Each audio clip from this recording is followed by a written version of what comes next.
धके बरियारी सब रंग दस चोली जब ले फगुआ केहू ना बोली केहू ना बोली।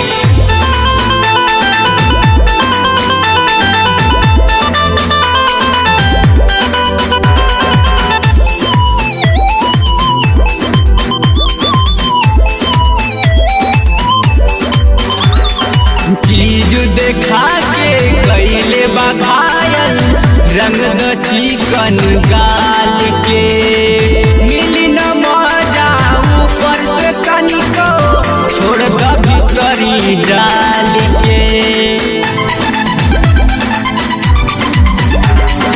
चीज देखा के कैले बघायल रंग द चिकन गाल के मिली न ऊपर से तनिको छोड़ द भीतरी डाल के।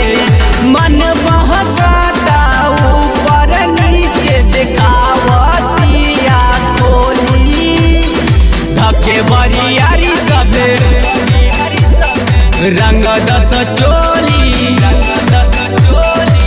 झबले फगुआ केहू न बोली धके बरियारी सब रंग दस चोली जबले फगुआ केहू न बोली।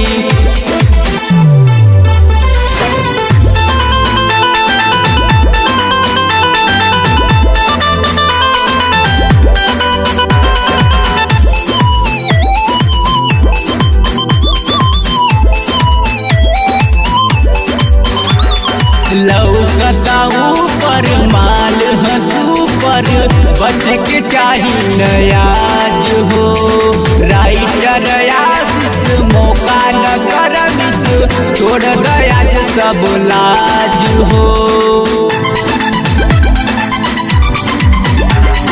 लौकता ऊपर माल हंसू पर बच के चाही नयाज हो राइटर मौका न कर मिस छोड़ दयाज सब लाज हो। राहुल प्रेमी माने के नाबा चली चाहे गोली धके बरियारी सब रंग दस चोली झबले फगुआ केहू न बोली धके बरियारी सब रंग दस चोली जबले फगुआ केहू न बोली।